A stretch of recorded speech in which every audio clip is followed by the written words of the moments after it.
I'm just testing the stream. How's everybody doing? I'm testing this stream because I did a stream earlier on my other channel and my computer may not really support the green stream. The green screen behind me that I was trying to do, I'm kind of figuring out how all this works still. But yeah, let me check this. Testing the stream. Hello, Dwayne. Good to see you, my friend. I'm testing this stream. Can you hear me?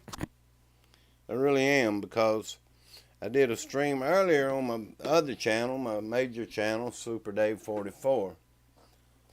And I was trying to use the green screen. And I've used it a couple times. But it seems like my computer, thank you, my computer may not want to support it. I'm not sure if that's what it is. How's everything look? You know I got the 5G now, right? How's the picture? Let's see if I can get a little brightness to it. Is everything crystal clear? We want things crystal clear too, you know. I may even stay live a little while. Looks good too. Yeah, I used to have major problems, you know, with the lagging and everything. Mike Smith's, you remember today, you was right, my friend, it was breaking up. Lynette, testing, 1, 2, 3, I hear and see you. Well, thank you. Stacy Newman, thank you for coming in. Clear picture too. My computer may not support the green screen that I've been trying, and it lags. It might be pulling on the computer or whatever the situation, I don't know. But I may quit using it because it's causing me problems.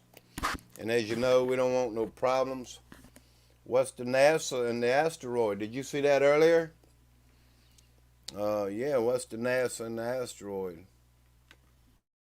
Day is, I don't, let me see.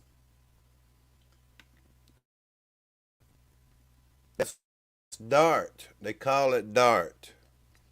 Neslover, how you doing, my friend? I'm trying different situations with my computer. Today I was doing a green stream, live stream, and it was lagging. I may stop using that because I don't need it breaking up and all that. I mean, you know, because it like it's straining my computer. I don't think it's my Wi-Fi one bit because I have the new 5G. You know, so I think it's my computer itself, and I have updated it. And I've even taken off search history and all that stuff. You know, I've taken a lot of the search so whatever, however, is straining my cheap laptop. I mean, it's a Lenovo. It's not a real expensive one. It's like a $250 laptop from last year. So yeah, I may quit or even one day get better equipment. So yeah, I appreciate everybody's patience with me. I do. I appreciate your patience, y'all. What's with the DART? Let me see. I could play that video in case everybody didn't see it. Let me try to find that. Yeah, a lot of people don't really believe in NASA.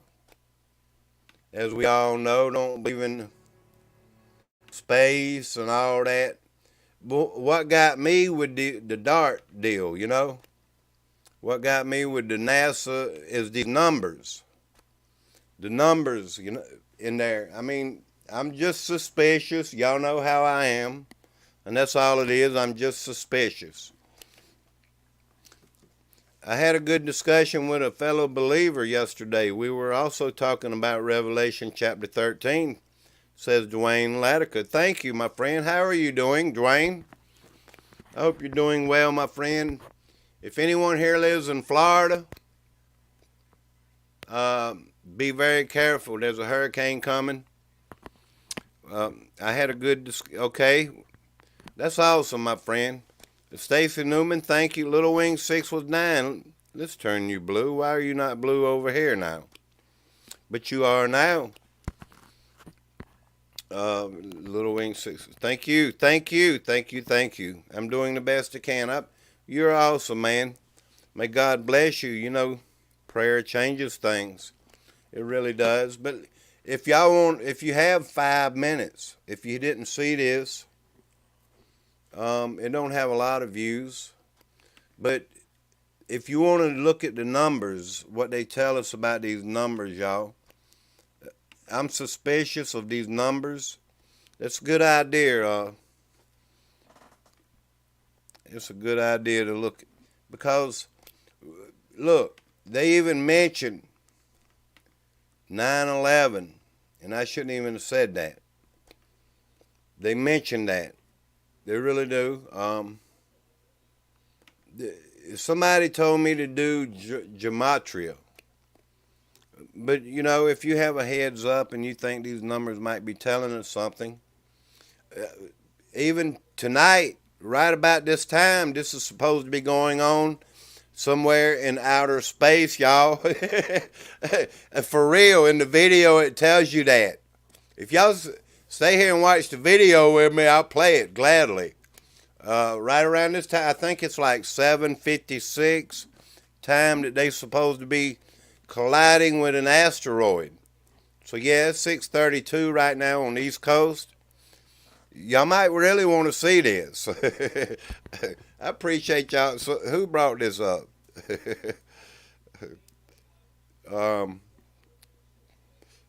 Thank you, Naz Lover, for sharing me out. I appreciate it, my friend. I'm getting old, y'all. I forget very quickly what I'm thinking about something. What's with the NASA? Oh, Dwayne, you brought it up. Yeah, you did. All right, look here, y'all. I think now it's got the time in it. It's got today's date. Let's do it. Let's watch it. Leave the stream, please. If you hadn't seen this, you might want to see it. Let me make sure I'm sharing it. All right, here we go. The screen's getting bigger. All right, let's do it, y'all. Guess what? This thing here I got on my head, that's something else. I'll disconnect this because you can't hear sound in the video.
I know there's sound now. Thank you for letting me know. I'm glad I didn't go 10 or 15 minutes like I did the other day.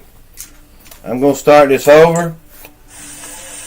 I know there's sound now. Thank you for letting me know. See? I got it on my back. Man, I can't even keep up with it. Appreciate y'all's patience, for real. Let's do it again.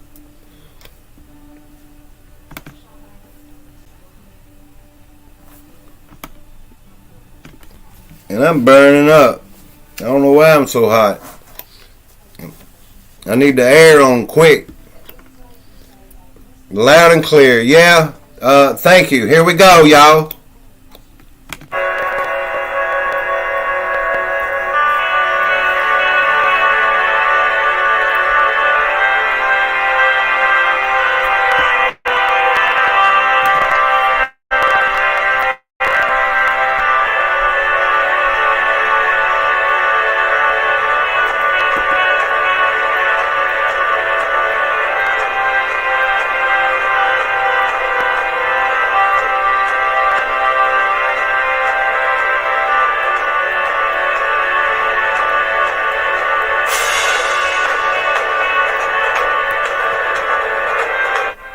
Spacecraft is on its way to intentionally crash into an asteroid this month as part of a roughly $325 million mission. The collision is part of NASA's Double Asteroid Redirection Test, also known as DART. This is the first for humankind. So why is NASA crashing a multi-million-dollar spacecraft into an asteroid? And what are scientists hoping to learn from it? There are currently over 1 million known asteroids according to NASA. They vary in size, shape, and composition, and move in different orbits around the Sun. Some even cross paths with Earth's orbit, but typically don't pose a threat to our planet. But asteroid impacts have occurred throughout Earth's history. Scientists believe an asteroid impact led to the extinction of dinosaurs. In order to test one type of technology that could mitigate a possible future asteroid impact, NASA launched DART. 3, 2, 1. And liftoff of the Falcon 9 and DART. The DART spacecraft launched into outer space almost 10 months ago. Since then, the school bus-sized spacecraft has been traveling through space, with the objective of intentionally colliding with an asteroid about the size of the Washington Monument. This will be NASA's first ever planetary defense test mission. Planetary defense in general is aimed at finding out what's out there, figuring out if anything is out there that we need to worry about and when we need to worry about it. Andy Rivkin, an investigation lead on the DART team, identifies asteroids and develops methods to mitigate the risk they pose to Earth. He says this real-world experiment will prepare defense methods against future hazardous asteroids. This is the first time that we are rearranging a celestial body's orbit. DART is targeting the binary asteroid system Didymos, which is composed of two asteroids, Didymos, the larger asteroid, and its smaller moonlet, Dimorphos. NASA projections show that the moment of impact between the spacecraft and asteroid is estimated to be on September 26th at 7:14 p.m. Eastern Time. Rivkin says the DART spacecraft will crash into Dimorphos at nearly 14,000 miles per hour. This is what scientists call kinetic impactor technology, which involves using spacecraft designed to deflect a near-Earth object to change its orbit so that it misses our planet.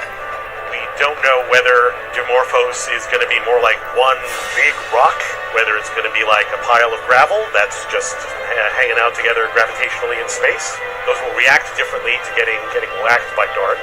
Little is known about the look of Dimorphos. Only pixelated telescopic and radar images have provided small clues about its surface. So navigating a small spacecraft, traveling at thousands of miles an hour, leaves little room for error when targeting a relatively unknown asteroid. You can't sit there with a joystick and steer yourself in that fast. This is why NASA created SmartNav, a new technology system that allows the spacecraft to direct itself entirely on its own, without human intervention. Dimorphos will be roughly 7 million miles away from Earth at the time of impact. On September 11, just 15 days before impact, DART deployed an Italian CubeSat called LiCiCube, which will capture images of the crash as it flies by the asteroid.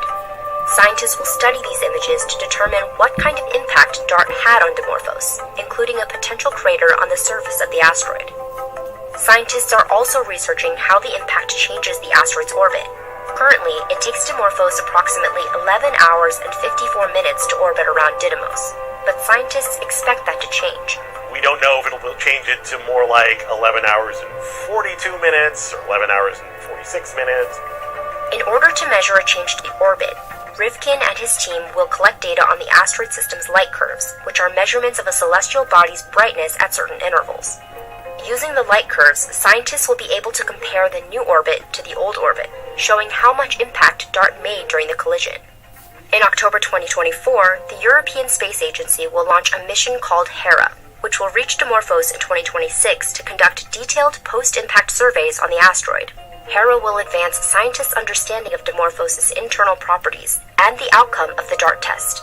Though DART is only a test and Dimorphos isn't a threat to planet Earth, carrying out a real-world test will inform scientists whether this type of planetary defense is a reliable option against future asteroids headed towards Earth. We don't want to add to people's anxieties.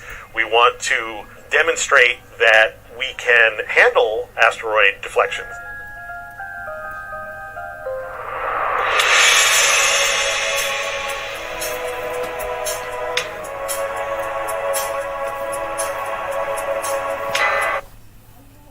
Yeah, that's obviously off my Super Day 45 channel. Life is limited. You can experience the amazing flavor life has to offer, combined with the confidence of eating clean, label, and Yeah, that's off my Super Day 45 channel. I appreciate you bringing that up, Dwayne.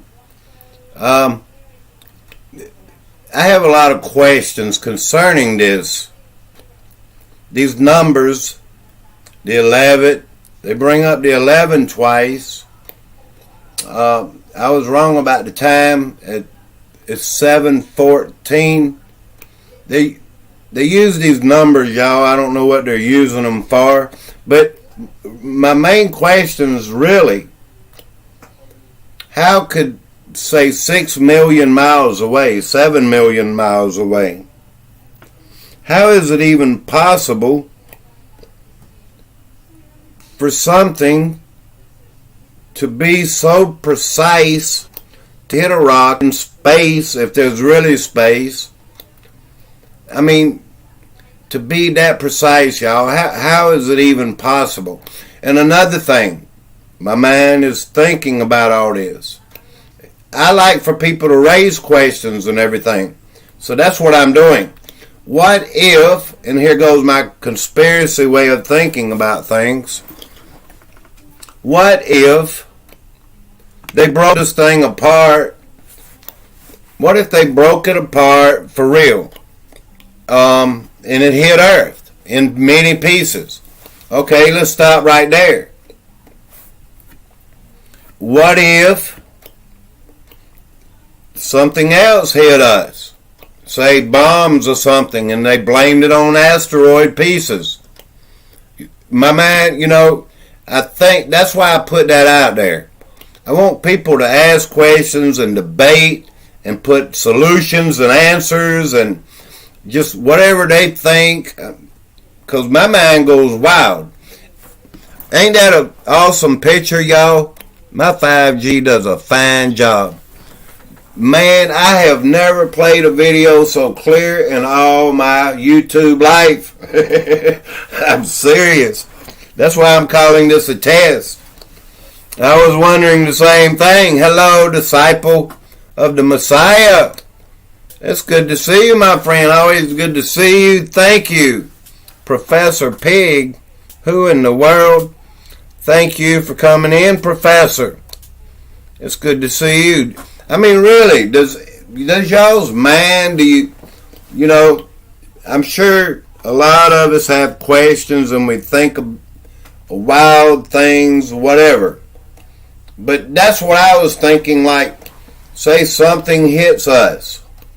And, all over the world. And it's intentional. They could say, oops, this didn't go as planned. I'm not saying it's going to happen. Because September 24th came and went and nothing happened. But I was wondering if it would. In the same way I'm wondering about this. I mean, why do they put this out here? And is it even true?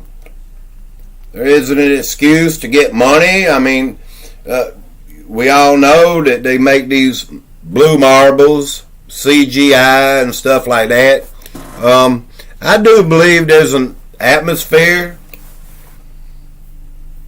I believe there may be planets. And if we have a firmament, I've never been there, y'all. I don't know. Is it possible we have a flat Earth with planets? and stars and a space? I mean, is it even possible? No, maybe, maybe not. That's why I ask these questions. That's why my mind just goes, you know, it runs wild when I'm thinking about this kind of thing. Hello, Alias. You know, a lot of people are sure. The Flat Earth Club, they're sure that the world is flat, or the plane, or whatever you want to call it. And the universe people, and I do see and hear a lot of universe people on YouTube with the round ball earth. I'm kind of a commentator, y'all. I'm a referee. I'm right here in the middle of everybody. You know, and you're welcome to always give your opinion. And people say the earth is flat, and they feel well assured of it. And that's good, if that's what you want to believe. But NASA, they put this stuff out here, and they're using these numbers 11 and 14 and number 7 and just all these different numbers.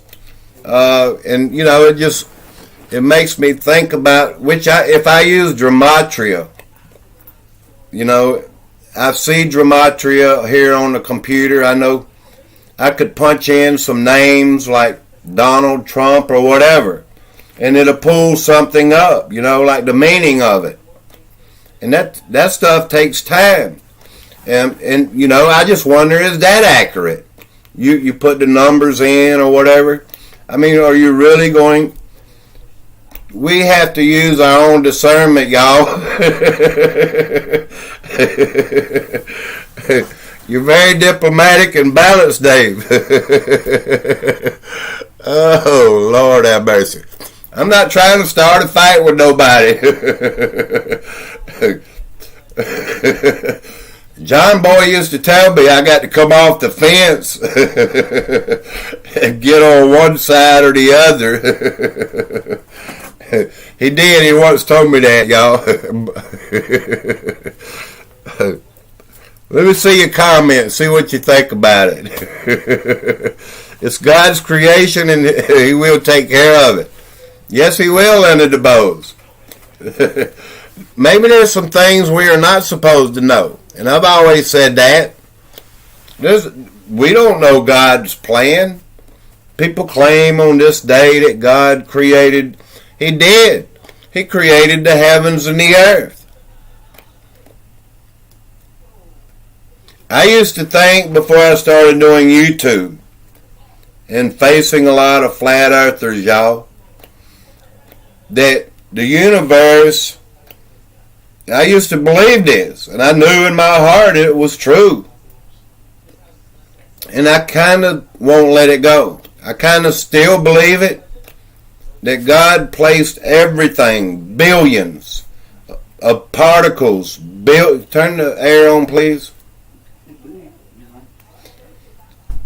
The planets, the stars, everything that's out there, God did create.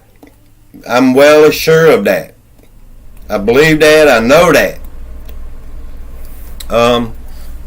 You know, we look out, we see brighter stars that they call suns and all that.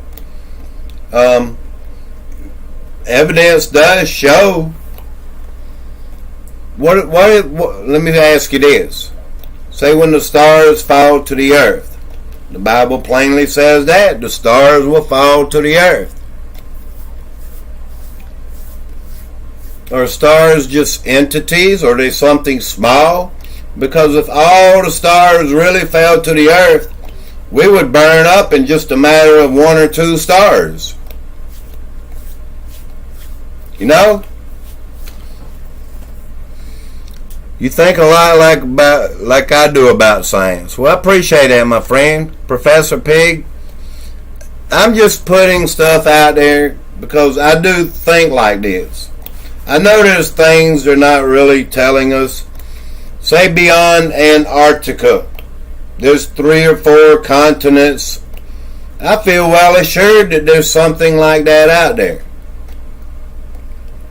And the earth would have to be a plane. Maybe we're flat and round, you know? The top of the earth is round and it flattens out as it goes. I don't think anybody really knows. Do you really know 100%? And don't get me wrong, y'all. I have prayed, I've asked God. And some things God will show you. But something that is huge. That is really huge. It's hard to see and figure out exactly. I'm just being honest with y'all. I am still on the fence. Look, I can see Saturn in my P1000. And tonight, you're supposed to be able to see what? Uranus or Saturn, one of them. The closest it's ever been in history or in a long time. If this planet that you can see real close,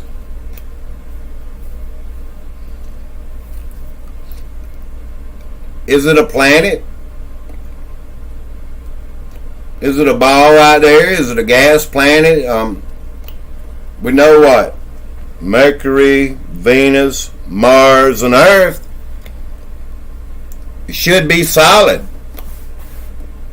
You know, should be a mass of land and all that good stuff. And the rest of them are like gas planets.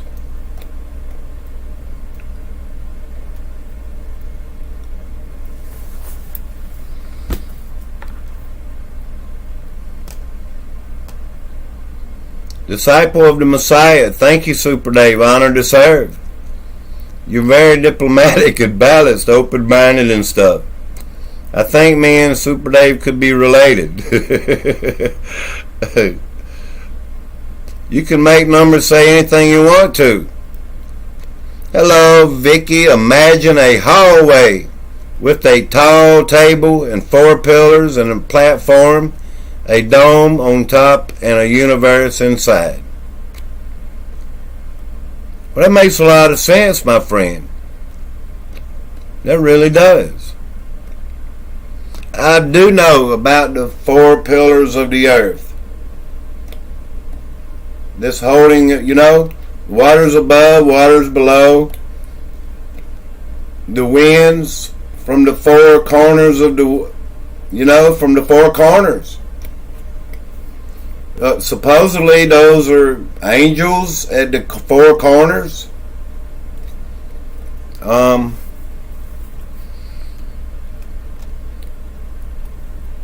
Hello to Michigander. And this is a very honest and open discussion. If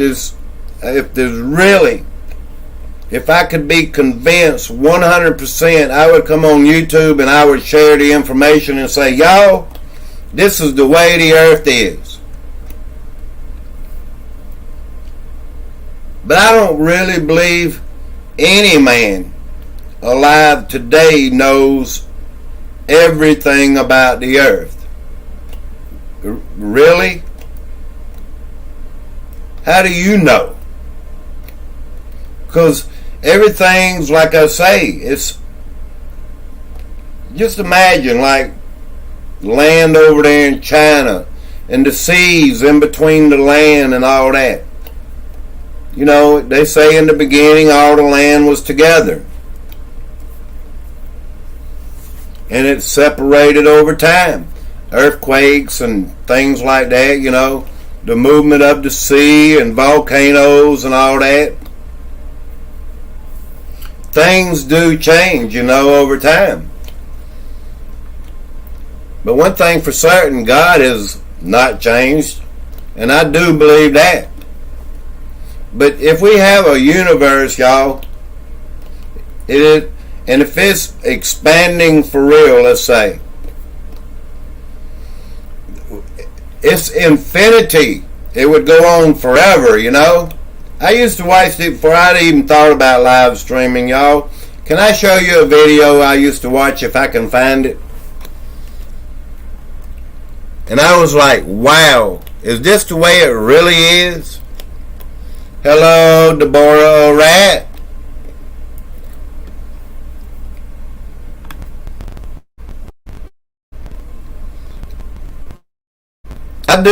I kind of figure that NASA's not been honest about a lot of things.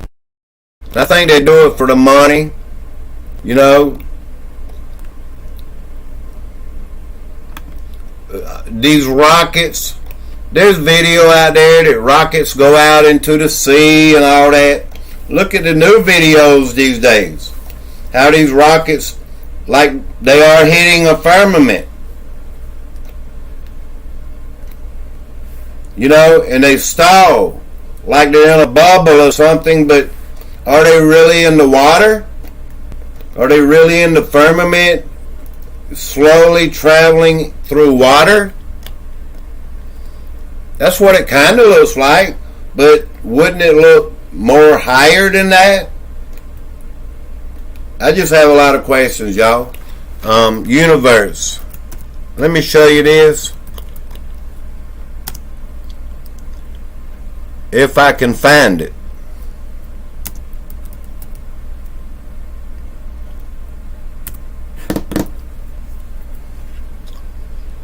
I probably can't. I used to look at the universe to infinity type videos. And I know they wasn't real. It's, you know, drawn out or whatever, CGI.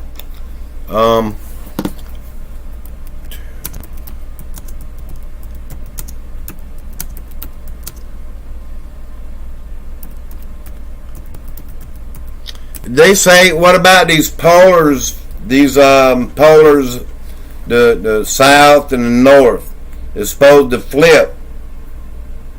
Is this going to happen in slow motion? Because if it happened really fast, I'm saying if the earth is a marble now, and there was a pole shift, the earth would be upside down from the way we see it right now then. And if it suddenly flipped, and if it's big as it seems to be, everybody on the earth would suddenly die. Because the waters would wash all over everything, destroy everything. We would all instantly die, you know? And when is this supposed to happen? And did it happen really in the past?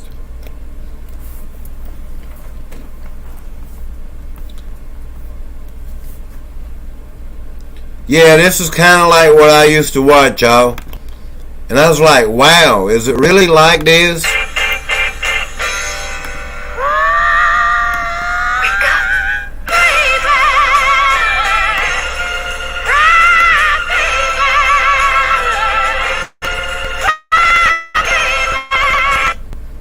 I ain't worried about all that. They don't never get me. Watch this, y'all. Our world. Warm, comfortable, familiar. But when we look up, we wonder, do we occupy a special place in the cosmos? Or are we merely a celestial footnote? I'm going to speed it up. Is the universe welcoming or hostile? We could stand here forever wondering. Or we could leave home on the ultimate adventure.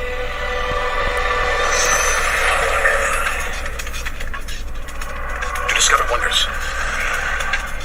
Confront horrors. Beautiful new worlds. Malevolent dark forces. The beginning of time. The moment of creation. Would we have the courage to see it through? Or would we run for home? There's only one way to find out.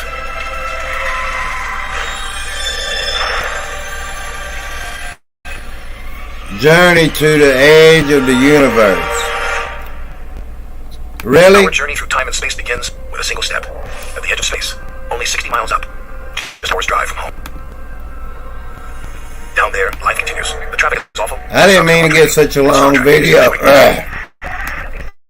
That's too long of a video. Remember a video 10 minutes long like We this. return home, if we return.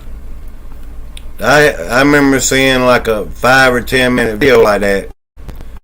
But if it's really so-called telescope they have out there, you remember the Hubble telescope and all that? Supposedly they took a lot of pictures of the universe and alright, Journey, because I remember one a lot shorter.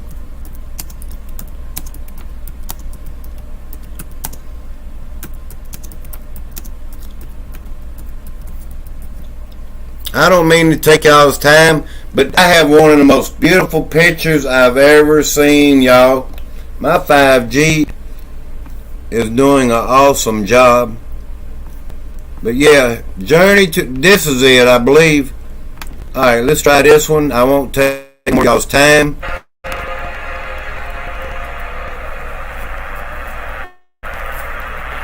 Let us travel now at the speed of light, departing from our home star on a trip across the cosmos toward the edge of the known universe.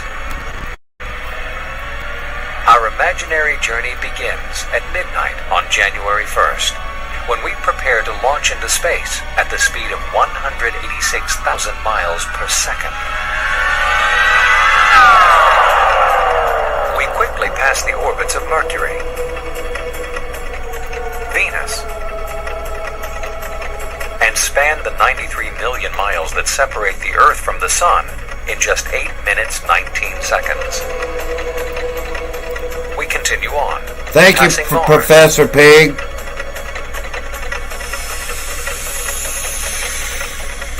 Then the gas giant planets, Jupiter,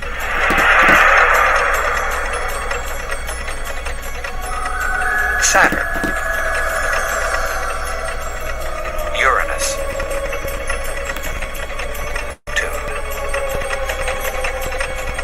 Finally, after 5 hours and 31 minutes, we race past Pluto and its companion moon.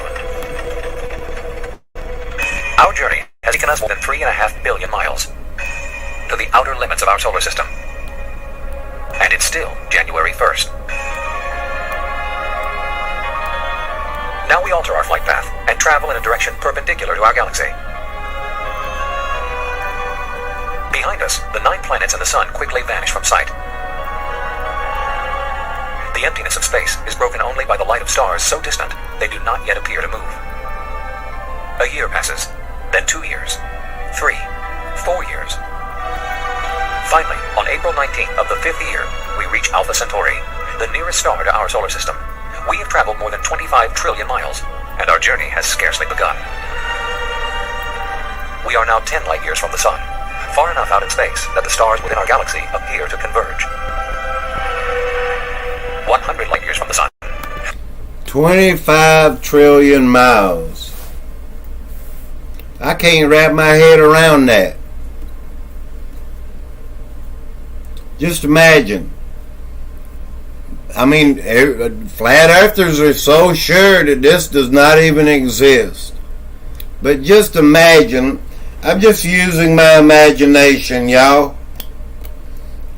If this really existed in the universe, our God is so big. Why can't we even give him credit if the universe was like this? I don't think NASA or science can take away from God, because God is that big. He could create this universe that they're talking about. He has the capability. He has the power. But I'm going to let the video play real fast. Patterns of gas and nebulous material from the arms of the Milky Way fill our view. 1,000 light years. The galaxy's arms and disk become more defined. Yet it is not until we have traveled at the speed of light for 100,000 years that the entire spiral shape of the Milky Way is recognizable.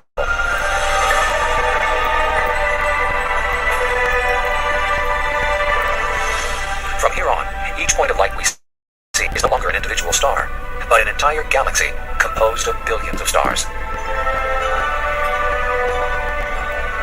5 million years after beginning our journey, the Milky Way is seen as part of a cluster of about 30 galaxies, known as the Local Group.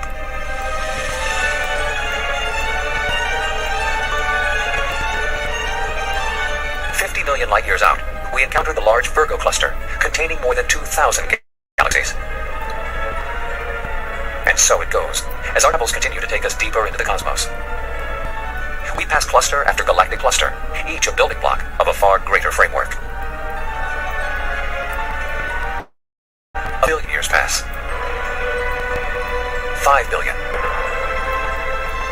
Finally, after 10 billion years, we decelerate and pause to observe a theoretical view of the universe's large-scale structure.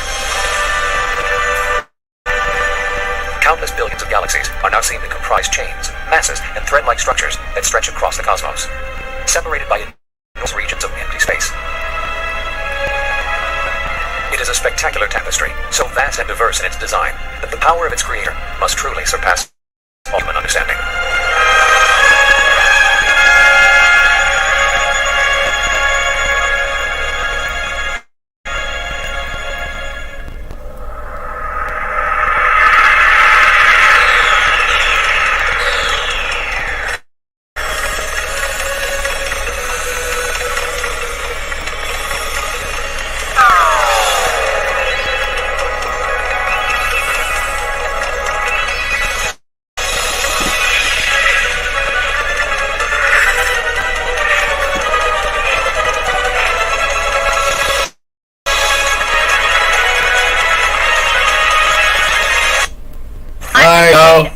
I'm going to see if I can find this so-called live dart. I don't know. I'm going to see if I can find the dart live impact. We know it with animation. Alright, let me. Because the channel out here is NASA. Let's try to find dart on NASA here. Search. NASA. Dart mission live. Alright. Because it is about time for impact. Years my current role, but this team has been working so hard on this for so many years, and they've put so much of their energy and their time into this, and so much planning and rehearsing. And this is live, y'all, and this is supposed to happen in what? At 7:14 in 6 minutes.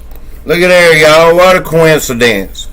I went live just in time, and I want to put the full screen, so I'm going to go back to StreamYard. And supposedly, I mean, do you believe it? It's up to you to believe this. I'm not telling anyone to believe anything. You're getting some shots of Elena Adams, the systems engineer, and you can see excitement in her voice. She's so ready to show the success of this mission. This is awesome. 5 minutes out, which we're coming up on now. The team will be hands off 2.5 minutes from impact. SmartNav, which has been guiding the spacecraft autonomously for 4 hours, will also step away, stop any maneuvers. DART will simply be coasting to its fate. This is blockbuster stuff, Lori. Oh yeah, oh yeah. We are there. Yeah. I have front row tickets, and we are very soon about to open up these airwaves in the Mission Operations Center. We'll stay plugged in all the way through impact. Remember, at this point, 5 minutes out, no more commands to SmartNav will be possible. The team is watching it just like... We're 5 minutes and 22 seconds out. This is a experiment, y'all.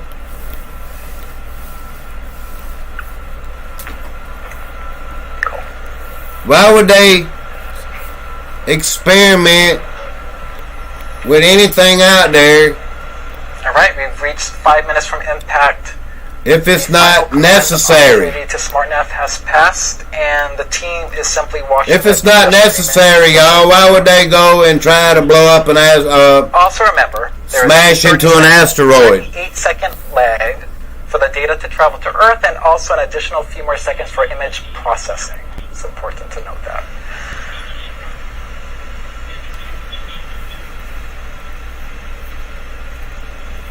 You should be hearing the chatter in the Mission Operations Center momentarily.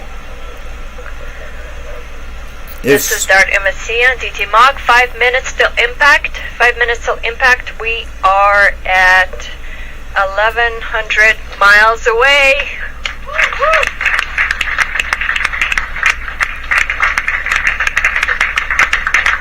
Also, our window for sending any commands to the spacecraft is done.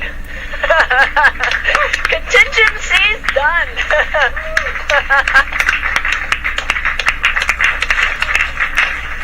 This is a great vibe in that Mission All right. Operations Center right now, Lori. It really is. They are so excited. And This is investigation I'm on DT I'm Mach. honing in, looking at They're like images as 800 we miles get away closer from and looking at impact. Didymos, and just you're starting to see this physical body of 3.5 minutes. Just incredible. Sounds great. I'm still having a hard time believing this is real imagery coming in near real time. Yeah, but you've been watching it over the last, minutes 30, 45 minutes go from just being a collection of individual pixels, and now you can actually see the shape and the shading and texture of Didymos, and we're going to see that same thing with Dimorphos as we get closer and closer. This is so cool. Never We're before still seen maneuvering. images of Dimorphos will come into stark relief Absolutely. seconds before impact. Didymos. It's amazing. All right. The team is standing, just recognizing this moment, years in the making. Is this real? It is really nice to see them. Like Naslover said, it looks like CGI. That they've been glued to, and just appreciate this moment that's coming. Yeah, and they've earned this. Where's the camera on this? Great to see them there. Is it on the telescope? Lori, we hit another major milestone. We are And now didn't it already happen if it's so far away? SmartNav has stopped maneuvering the spacecraft. Dart is now coasting toward Dimorphos, and we hope into the history books. Absolutely. This will be, I'm sure you've heard it many times tonight, humanity's first ever attempt at trying to move another celestial body, and also our first attempt ever to execute a mission in sole purpose of planetary defense. So what an exciting time. Yeah, and I'm starting to see Dimorphos start to come into view there. You can see it starting to take shape. I'm starting to see individual boulders on Didymos. Unbelievable clarity of images there. We're coasting on in. Our projected miss distance is going to be about 17 meters. All right. 1.5 minutes.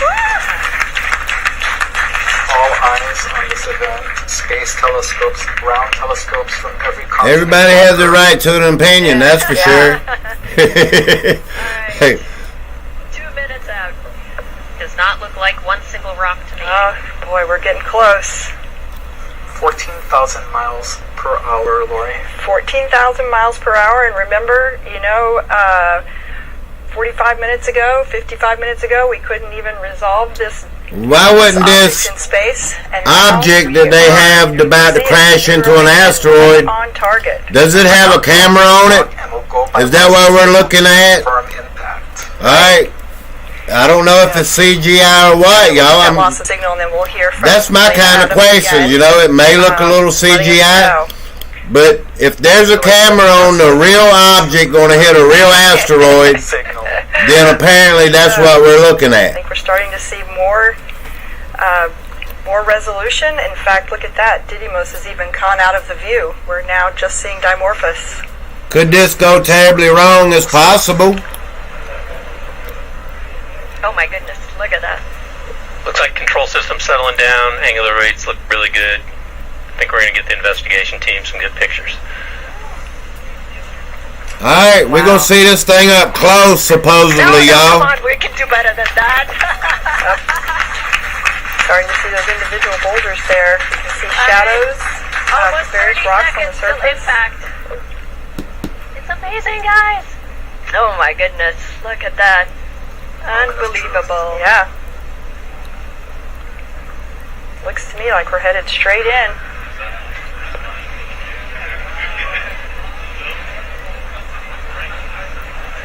You better hurry, Scully. Oh, wow. Yeah. Oh my goodness. 8, Yeah. 7, Oh, 6, wow. 5, 4, 3, 2, 1. Oh my gosh. Wow. Awaiting visual confirmation. All right. We got it? Wavy? And we have impact. The Zombie for Humanity in the name of planetary There's your defense. taxpayer dollars on Oh, live on YouTube, y'all. What a moment. Very few words can really capture this moment. This is Live on beautiful to watch. YouTube. There's your. Alright, how do we know the outcome? Amazing. what a team. What?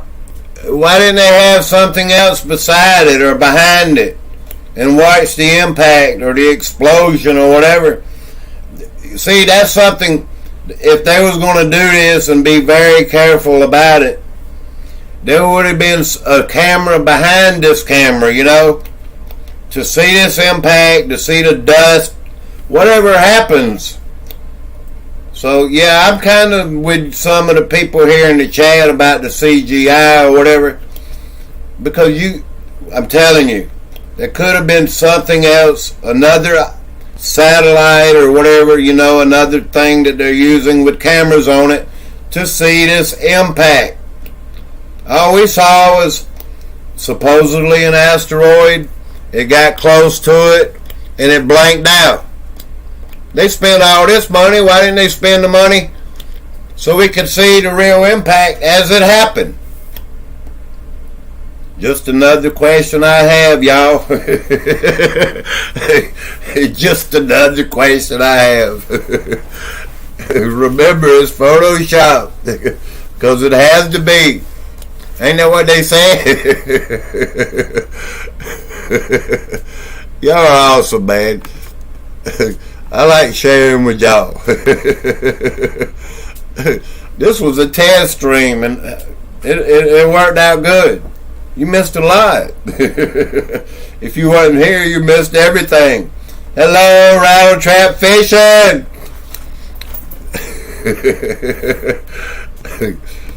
We've been live 52 minutes, y'all. Y'all have any? Very good question. Thank you, Mike. If you have anything else you want me to show, a video or anything, hey, this has been a great live stream, y'all. And my picture quality is wonderful and great and awesome and terrific. I got that new 5G, y'all. Just imagine the streams I can do. If I could show y'all, I mean, if you have something you want to show, put it in the chat right there and I'll gladly show it, about space or flat earth or whatever it might be. If you have a verse in the Bible, I'll look it up real quick. If it proves, I know about the circle, I know about the pillars, I know about all this stuff, y'all. I've read all that. I can, if you want me to play you a video, there's many verses about the flat earth. Supposedly.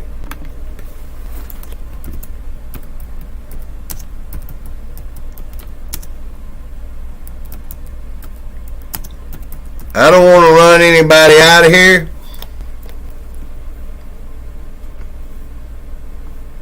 I want to show a short video of the things I'm talking about. Let's see. Does the Bible support flat earth theories? I mean, just because there's a video out there doesn't mean one way or the other. There has to be proof, y'all. You know what I'm saying? Alright, I'm looking. Hello, Denise Budnick. Thank you. We were just watching this impact with this asteroid from NASA. And why would they tinker with anything out there? If they want to knock it off course or whatever, we don't even know the result, what's going to happen. If this really happened. And why would they think, and I thought asteroids were full of iron and, solid, something solid to the core, I mean all the way solid, iron and all that. Would a little machine from NASA even really make any type of effect on it, That's crazy to think. That's like dropping a pencil on the floor and thinking you put a hole in the floor,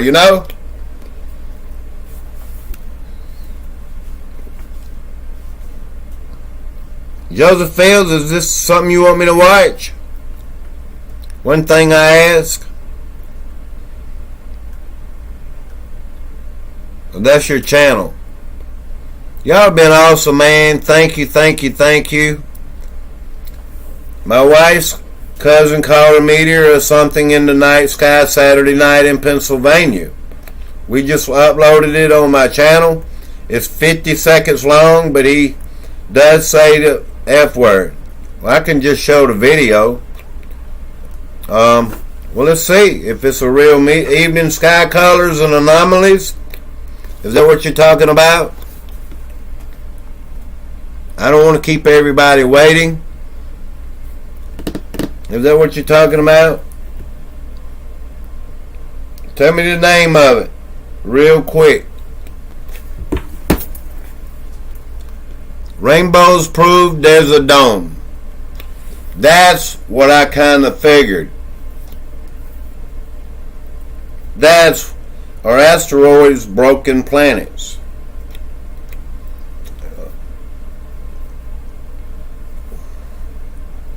I need an answer, Mike. What's the name of the video? Let me go back and see. I'd really like to hear about the flat Earth. Denise Budnick. Well, I'm not 100% convinced there is a flat Earth. But what's the name of it, Mike? We have to be fast, man. Could this be a meteor or something else? Mike is going to be all over that. HVAC Residential Basics. Thank you. Did y'all see that video I showed a while ago, what they're supposedly doing? I'm going to show it one more time in case anybody came in here and didn't see it. I'm sorry if you missed it. I'm sorry to watch it again. But how in the world could something so small have such a great impact on something so big?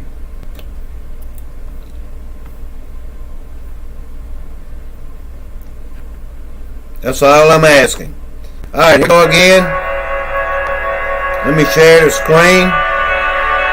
This is the last time I'll do this. I made this video. I found this. I'm going to start over. Sorry, y'all. Mike Smith, you have to quickly give me the name of it.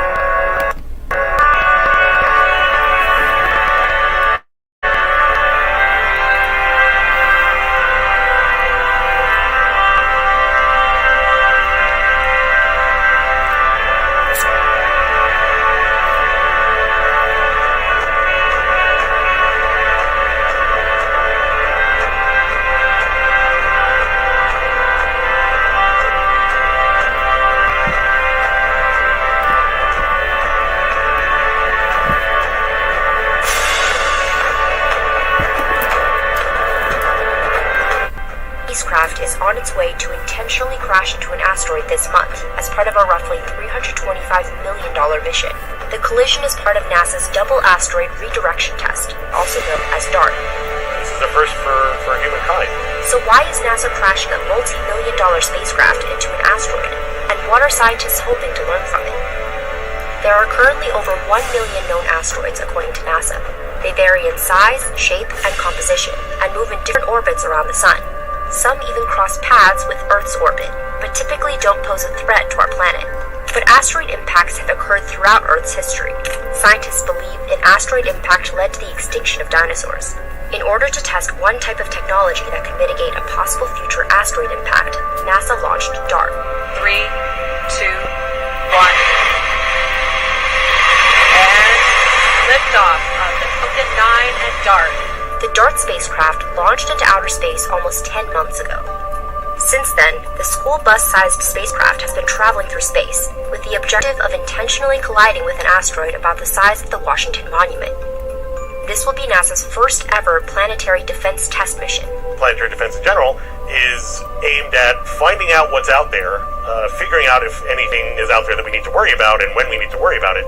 Andy Rivkin, an investigation lead on the DART team, identifies asteroids and develops methods to mitigate the risk they pose to planet Earth. He says this real-world experiment will prepare defense methods against future hazardous asteroids. It's the first time we are rearranging a celestial body's orbit. DART is targeting the binary asteroid system Didymos, which is composed of two asteroids, Didymos, the larger asteroid, and its smaller moonlet, Dimorphos.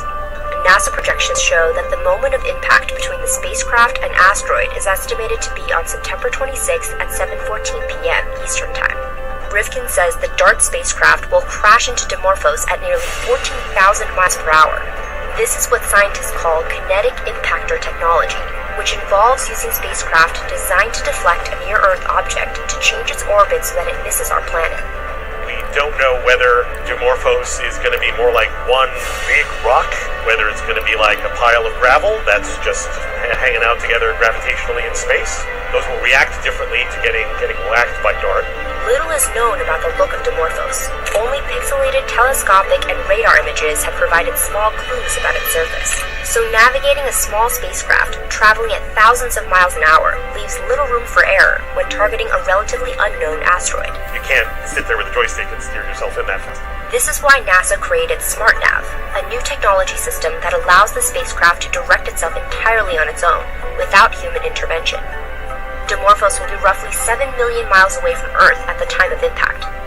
On September 11, just 15 days before impact, DART deployed an Italian CubeSat called LiCiCube, which will capture images of the crash as it flies by the asteroid. Scientists will study these images to determine what kind of impact DART had on Dimorphos, including a potential crater on the surface of the asteroid. Scientists are also researching how the impact changes the asteroid's orbit. Currently, it takes Dimorphos approximately 11 hours and 54 minutes to orbit around Didymos, but scientists expect that to change. We don't know if it will change it to more like 11 hours and 42 minutes or 11 hours and 46 minutes.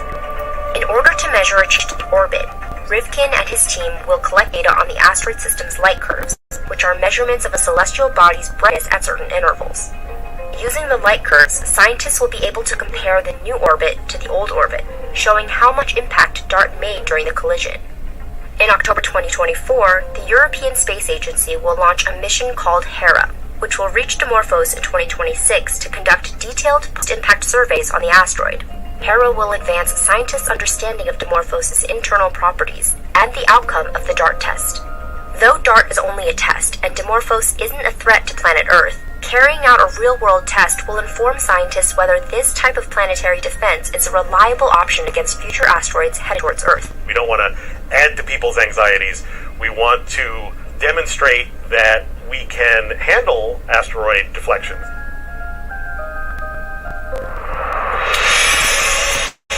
Alright. They said there was a cube to record and watch. Well, they should have had that where we could see it at the same time at the impact. And I'm going to look up what, real quick, before I know everybody has live stream tonight and all that good stuff. I was just coming on. Look up Moon Earth overlay map. Moon Earth overlay map. Moon Earth overlay. Which one? Plasma moon? Is that what you said? Extraterrestrials.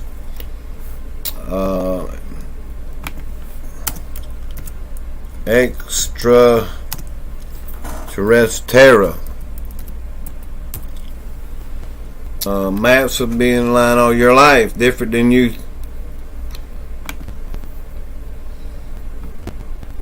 Somebody wanted to see the flare. Let's see if this got it. The map of the world is a lot stranger than you think it is, especially this map. You've probably seen it a lot in classrooms or office buildings, but this map is extremely, very badly wrong.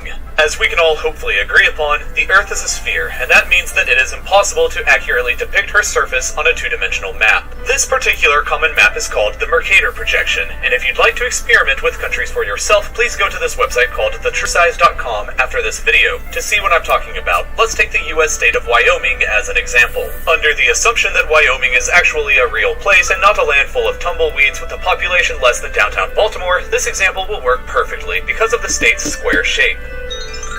As we stack one unit of Wyoming on top of each other, we get more and more distorted as we approach the North Pole to the point where we don't even really recognize its familiar, boring shape anymore. When we move our Wyoming stacks south, they get more squished together as we approach the equator. This will happen with every other landmass in the world, but first, let's take a look at some other US states. They say that everything is bigger in Texas, but what is Texas itself bigger than? Moving the borders over to Europe, the answer may surprise you. Texas is much bigger than Spain and Portugal put together, and is also even bigger than France. But Texas is only the second biggest US state behind Alaska, which seems absolutely gargantuan at the top of our map. But while Alaska... Let me say this, y'all. There are some maps that's kind of screwy, and it don't matter what your opinion is and how you believe. Your opinion and what you believe counts. We are a community of people that have our beliefs, and we still get along. You know, that's what it's all about, y'all. It's not about black and white, red or green. It's not about that. It's about discussing. We know not all the things that they tell us are true. We know that because we can see. When you watch video of NASA, you can see bubbles or something, you know. You can tell they're underwater. And something else right here in this map. Well, like Iceland. In some maps, Iceland is real small. In some maps, Iceland is huge. So, you know, it's good to discover, y'all, and use our imagination.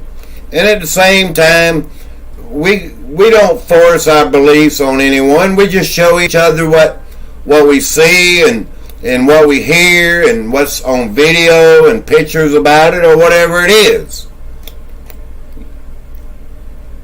Your opinion matters. My opinion matters.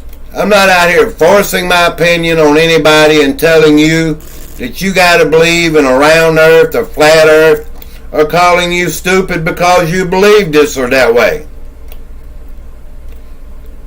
We share our beliefs and our opinions, and we get along and respect one another. You know, let me finish playing this and I'll end the live stream, y'all. Alaska is large. It isn't that large. Taken down to the US mainland, it compares like this, and taken to Europe, it looks like this. And while we're here in Europe, let's take the time to understand how much bigger Europe seems than what it actually should be. Let's start by taking France and moving it down to Africa to get our first glimpse at this. The United Kingdom seems pretty large as well, but let's take India and move it over to see just how small it really is. The United Kingdom is actually smaller than quite a lot of places in the world that you might not expect. Places like Japan, the Philippines, Sumatra, Madagascar, and New Zealand. Next door to New Zealand is Australia, and the UK looks so small just off the east coast in comparison.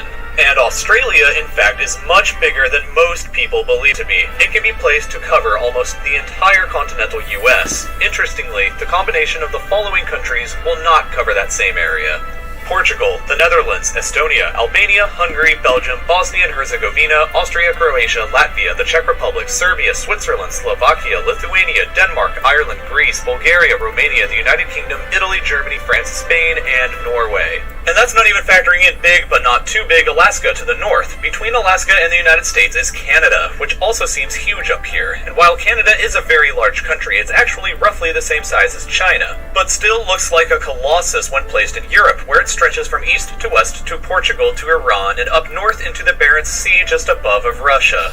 Slightly off topic, Japan is another bigger place than most people believe it to be. If Japan were placed off the US East Coast, it would look like this in comparison. But much, much bigger than Japan, and also not often thought about, is Brazil, which is an absolutely massive country. It doesn't really look like it on our map, but when we move it to Australia, we can actually discover that Brazil is much bigger, which makes Brazil larger than one of the world's 7 continents. Brazil is also almost larger than the United States, spans almost all of Europe, but fits rather snugly into Africa. We are about to discover that Africa is a colossal continent that we don't often realize. It can almost fit the entire contiguous United States into just the Sahara Desert, and the continent can also squeeze in China, Western Europe, India, Argentina, Scandinavia, and the UK, and still have some room left over. Russia is another place that looks pretty big at the top of the map, but dropped down next to Africa, she also seems much smaller than what our map was telling us beforehand. While we're still here in Africa, the Democratic Republic of the Congo used to be a colony of Belgium, but Belgium in comparison looks like this. Finally, we need to look at a few other places on the map to the north and the south. Let's start with Sweden, which looks big, but comparing it to Madagascar again, we see that it actually isn't. Iceland also seems like a large island, but it's actually roughly the same size as Tasmania, just south of Australia. And finally, we have the white elephant in the room of Greenland, which towers like a behemoth at the top of the map. Greenland masquerades as being a continent in her own right, looking bigger than Australia, South America, and being comparable to North America. But in reality, Greenland is much, much smaller. The globe reveals Greenland to be the island that she pretends. See, that's what I'm talking about. On a lot of these maps or globes or whatever, see, that's the kind of things that we do question. They show the size of it, like Greenland or Iceland being huge. And that's what I'm saying. And right here, it's saying it's much, much smaller. That she isn't, and we get a much more accurate depiction this time when we compare her to Australia, South America, and North America. And of course, we can't forget about the most shy continent in the world that everybody always forgets about, Antarctica, who spends her time hiding away at the bottom of the map. Most people don't truly have a good understanding of the size of Antarctica, which could probably go either way between being larger or smaller than you think, but the truth is Antarctica is a huge continent. It's much bigger than Australia. It can stretch all the